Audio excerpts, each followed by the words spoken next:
Carnitas Tacos as well. First off, we are starting by pouring some cumin seeds into this mortar and pestle and grinding those up. Grinding up the cumin seeds and adding some chili powder, some salt,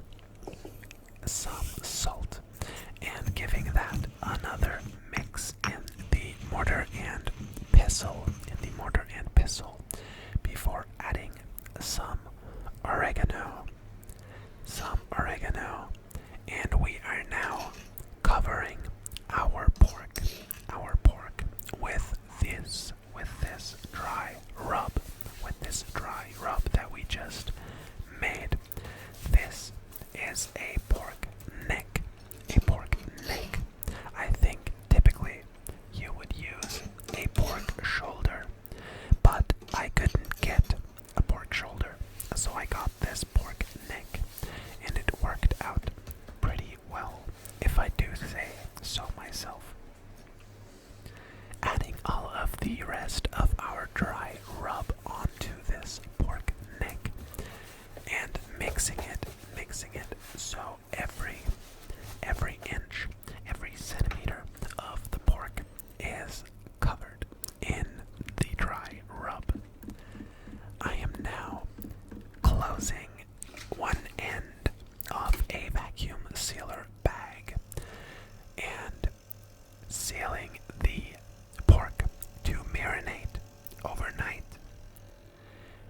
It's always a good choice to marinate your meat overnight. If I had more time, I would have marinated this longer, maybe like 2 to 3 days. Now, we have 3 beautiful oranges that I am going to slice open so we can juice the oranges. We want to extract all of the orange juice from the oranges so we can slow cook the pork in the orange juice. I have this tiny hand juicer that I'm using for this,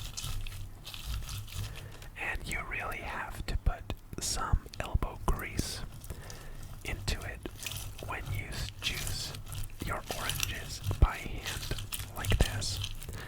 I also have an electric juicer, but I didn't feel like getting it out and getting it set up for just three oranges. Whenever I have just 3 oranges, I typically juice them by hand. And once I had all of the oranges juiced, the juicer almost overflew with juice. There is too much juice inside of this juicer, so I'm pouring it into a separate bowl. I'm pouring the orange juice directly from the juicer into a separate bowl, so we can then add it to our meat to cook later on.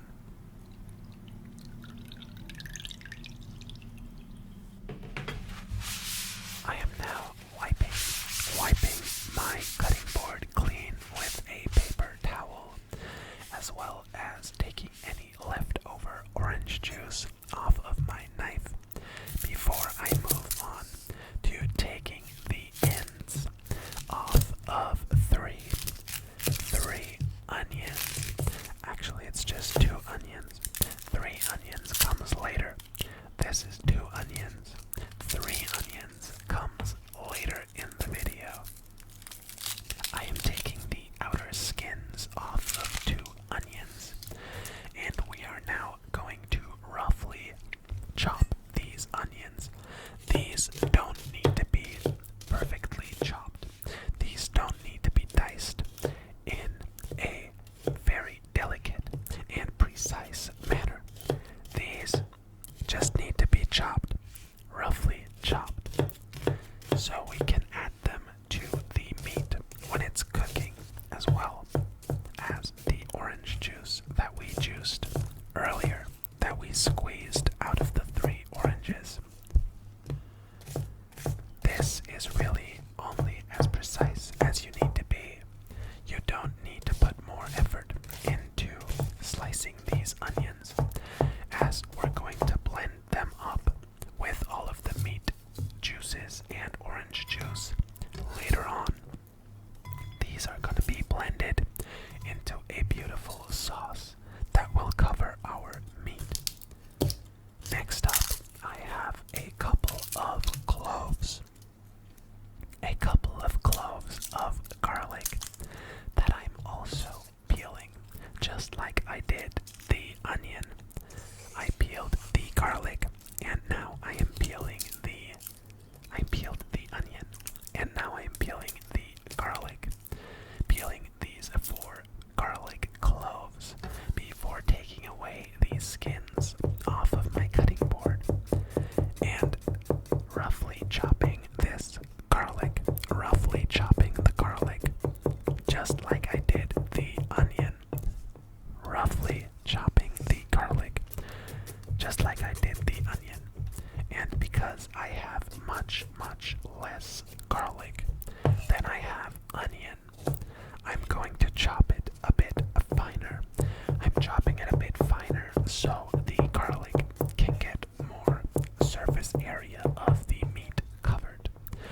More coverage of meat surface area. I'm also going to run my knife through the garlic like this. I don't usually do this, but I figured it, for one, makes the garlic a bit smaller, and also it looks and sounds pretty good. It looks and sounds pretty good. Next, I have this frozen Thai bird's eye chili that I am also adding. I guess usually you would add jalapenos, but it's pretty hard for me to get jalapenos, so I'm using a bird's eye chili to add a bit of heat to the meat. Also, how do you like the close-up shot of me slicing this bird's eye chili? Let me know in the comments below. Here we have all of these beautiful aromatics that will go onto the meat when it is cooking. I now have this deep dish, this baking dish, that I am going to line with some pretty thick aluminum foil. Some aluminum foil, and I am pouring about half of the orange juice inside and adding about half of the aromatics to the aluminum foil before placing our overnight marinated pork neck into the aluminum foil and adding the rest of the aromatics on top, as well as some freshly cracked black pepper. Some freshly cracked black pepper goes atop the meat as well. And I am also going to add a bit more salt. This is a very big piece of meat, so it can take a lot of salt. Trust me, it can take a lot of salt.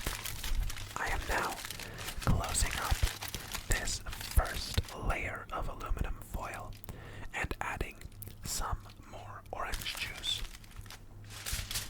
I drank the rest of the orange juice I drank. It was delicious.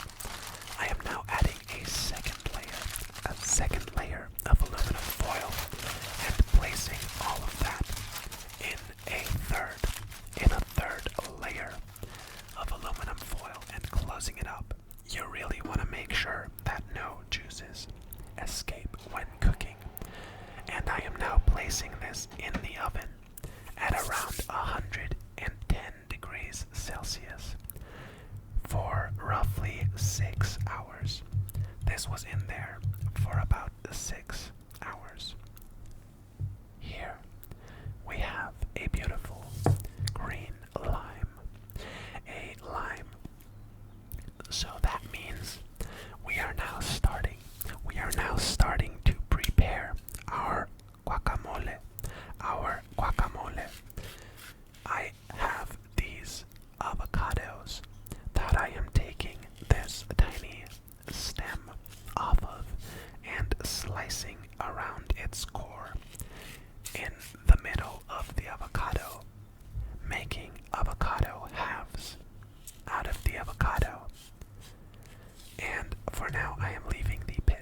side, I am opening the avocados. That one wasn't as beautiful as the first one, but the others all look very, very good.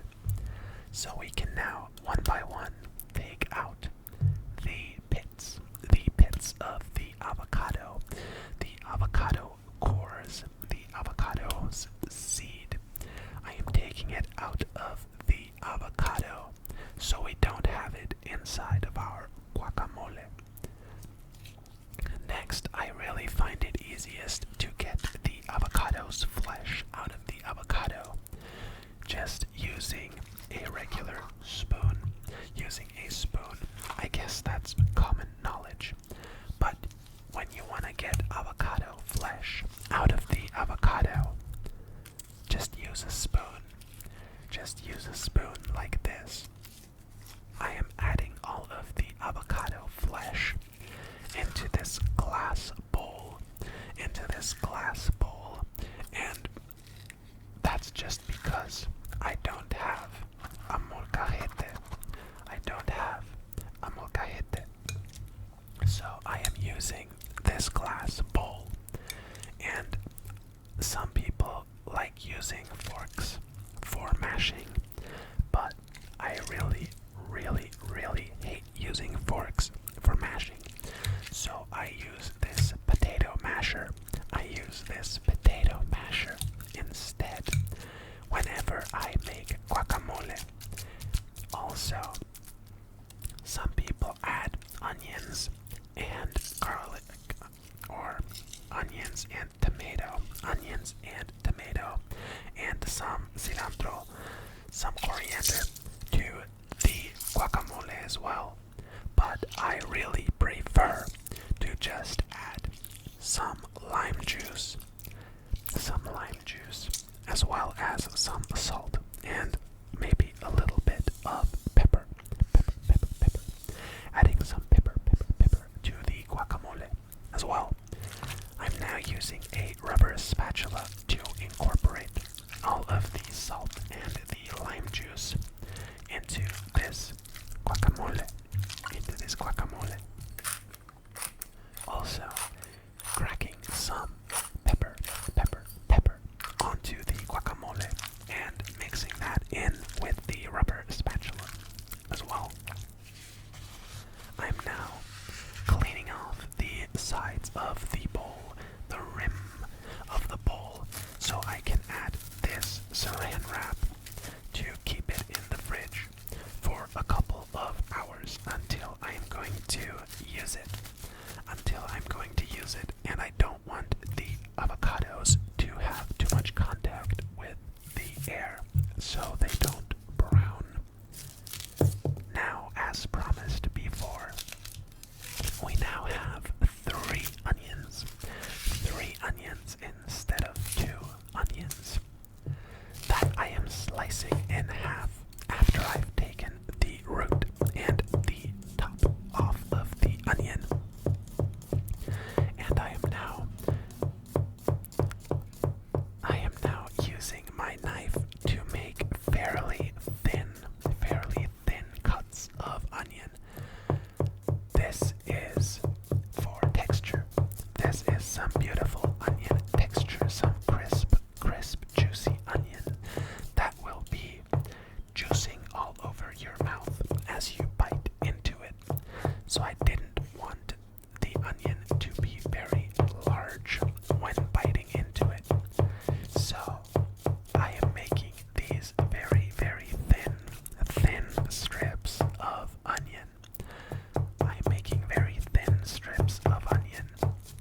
To add onto our Carnitas Tacos as well.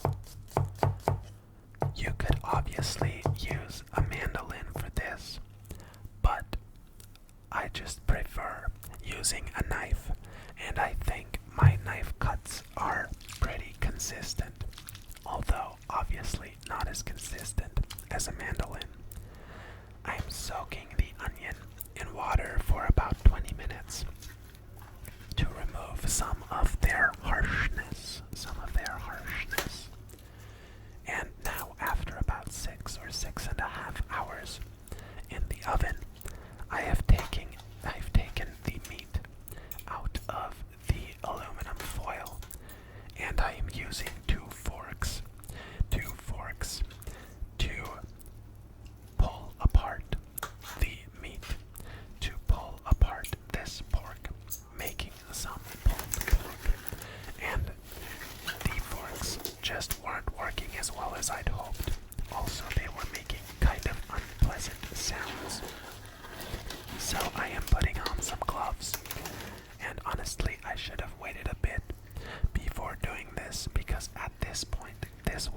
still steaming hot.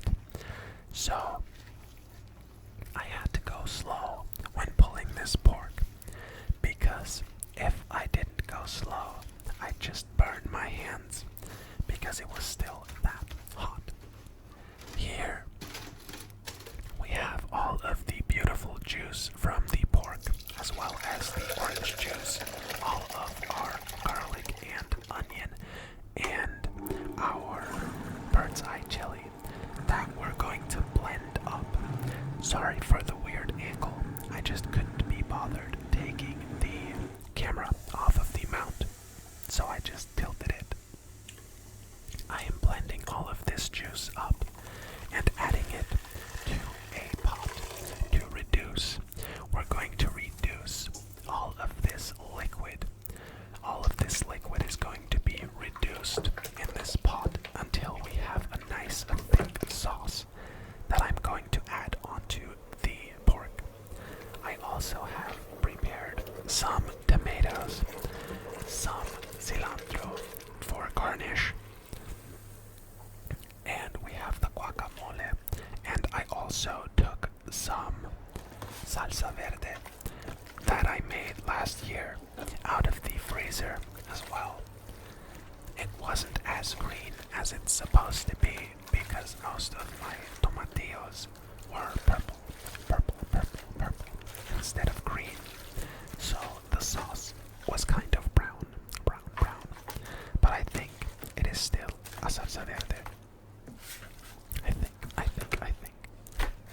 I am now taking all of this meat that has the juice reduced inside of it, and I am putting it onto a baking sheet, onto a baking dish, and using the grill function, using the high heat grill function of the oven to blast it with heat from the top so it can get some nice charred bits.